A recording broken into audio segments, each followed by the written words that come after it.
Welcome, everybody. Day 21 of the Democrat shutdown. It's now 3 weeks since the Democrats have decided to close the entire federal government. I mentioned yesterday when we were gathered that this is now the longest full shutdown in American history. And yet again, Senate Democrats voted for the 11th time, 12 times overall, when you count House and Senate Democrats, to prolong the pain and keep the government closed. So we want to talk very briefly with you this morning about what that means, and then we're going to give you a little update on the Epstein matter. So far, this is what it means. So far, what this shutdown has caused to the economy and to the people of this country is really unconscionable. The U.S. economy has now lost hundreds of billions of dollars. We have federal workers who are desperate for pay and uncertain when they will get their next paycheck. You got families wondering if they'll go without food assistance next month because many people rely upon that. New federal loans and disaster aid have come to a complete halt, and the stewards of our nuclear defense stockpile are being sent home on furlough. Think of the implications of all this. All of it hurts the economy, it hurts our national security, and it hurts the American people, and the Democrats seem not to care. I was watching Republican Senate Majority Whip Barrasso this morning on an interview, and he said it, I think, very succinctly. He said the Democrats are practicing the politics of pain. I'm not sure I could say that any better. That's exactly what it is. And you think of what's happening right now. Think of what they have demanded in exchange as a ransom, the hostage they've taken to reopen the government. They're demanding taxpayer-funded health benefits be restored to illegal aliens. They're demanding that we spend billions of dollars overseas for ridiculous programs that the American people do not support. They want to claw back the $50 billion that we just got signed into law on July 4th to support our rural hospitals and all sorts of other crazy things. They're demanding taxpayer-funded health benefits for illegal aliens instead of agreeing to pay our men and women in uniform and provide vital health services and all the things that our most vulnerable Americans depend upon. It is unforgivable. And this is an indisputable fact. Everybody can see this, and everybody in this room knows what I'm about to say is true.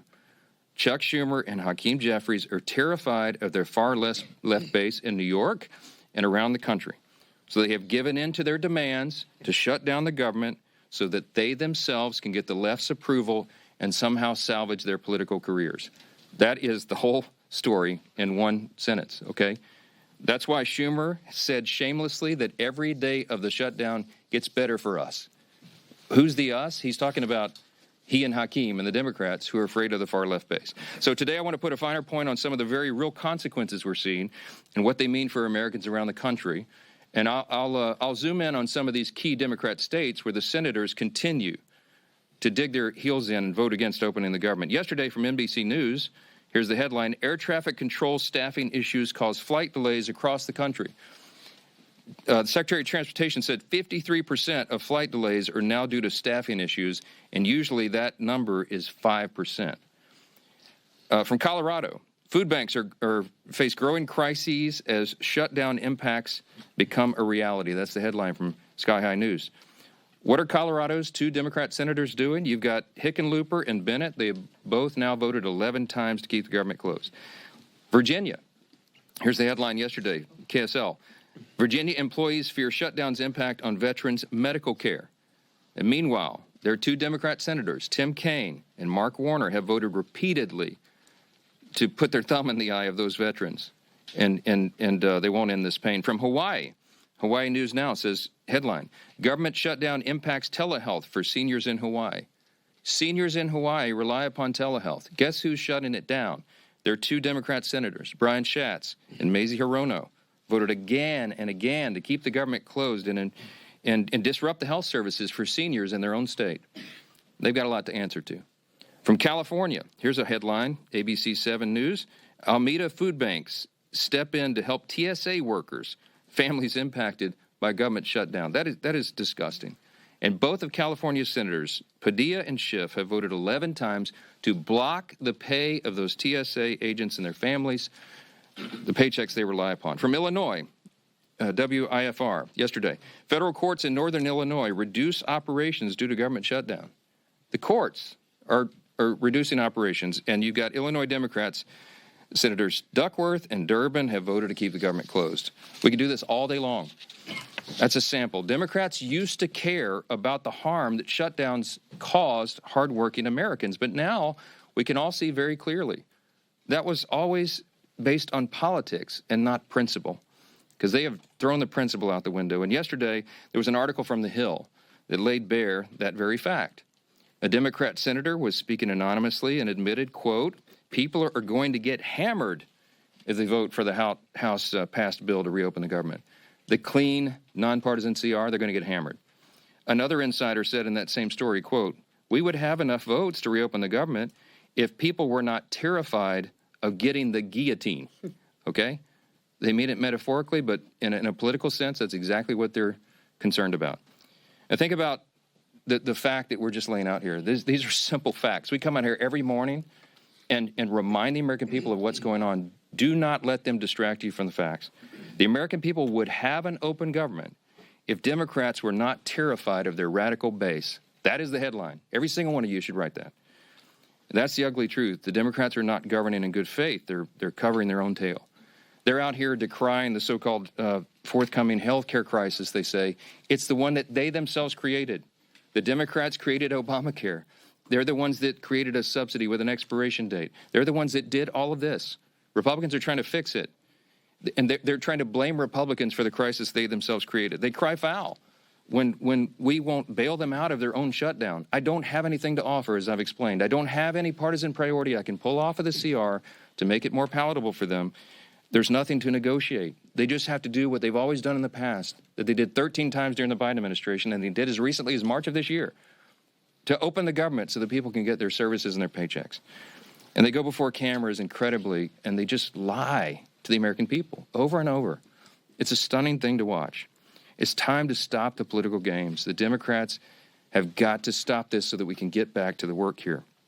For the sake of the American people, I hope they do. I hope Democrats finally come to their senses soon and the pain will end so we can reopen the government and get back to the hard work here. Let me say this. Now, while congressional Democrats continue their dangerous political games, the bipartisan House Committee on Oversight is conducting its investigation into the heinous crimes of Jeffrey Epstein. And it has continued. It has not stopped during the government shutdown. You have some of the, as I like to say, some of the toughest bulldogs in Congress on the Republican and Democrat side who are united in this cause for maximum transparency of the Epstein files. I'm for that. Chairman Comer is for that, the Oversight Committee chair. You'll hear from him in a moment. All these leadership team all the Republicans in the House are for maximum transparency and always have been. My good friend, Chairman James Comer, is going to give you an update on that shortly, but I just want to make a couple of key points very clearly before I bring him up here. Congressional Democrats are rudderless right now. I don't know how else to describe it. They don't have a message. They don't have a leader. They don't have any identifiable set of policy solutions for the problems facing the American people. Their party continues to hit all-time historic lows in poll after poll after poll, and many of you have reported on that. These are objective facts. They're utterly lost as a party, and everybody can see it. So what are they doing? They see a shiny object, and they latch onto it. Democrats did not say one word about the Epstein files for the entire Biden presidency. They had all the files in the Biden DOJ. They didn't say a word about it. 4 years, not a word. And suddenly now they somehow convince themselves that the Epstein files will be damaging to President Trump and Republicans in some way that they've imagined. And so they feign outrage. Let me be very clear about this. I've met with some of the Epstein victims. Some of these brave women have come forward. They were here on Capitol Hill, as you all know. We heard their stories. It's gut-wrenching. It's disgusting what they've been made to go through. And they bravely came forward. We're working around the clock to ensure that justice is served, and also as part of the oversight to figure out why justice has been delayed for so long. All credible information we will ensure is released to the public, and we also, at the same time, are fulfilling our responsibility to protect the innocent victims. By the witnesses' own testimony, these ladies who've come forward, they estimate there may be as many as 1,000 young women who were subjected to these heinous crimes. And many of them have chosen not to come forward and show their faces and reveal their names because it would compound the harm that they've already suffered. And so we want to protect those people. That's the sum total of all of this. That's That's our responsibility.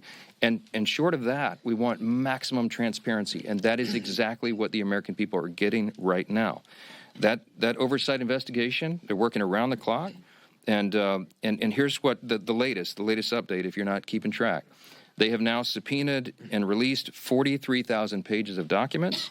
They have subpoenaed and released DOJ and Epstein estate documents, with more to come.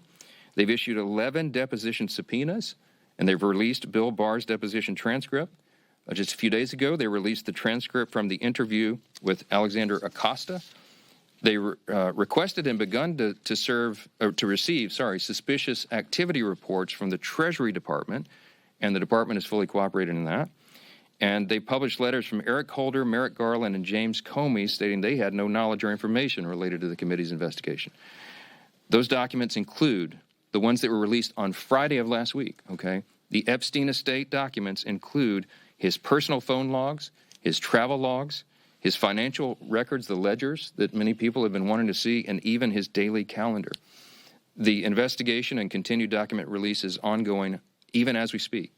And let me say this clearly as well.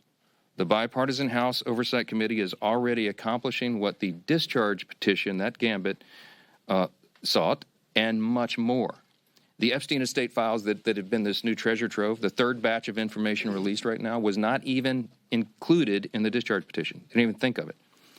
And again, the investigation is bipartisan, it's nonstop, and it's far broader in scope than what is covered by the discharge petition, and has already yielded significant results.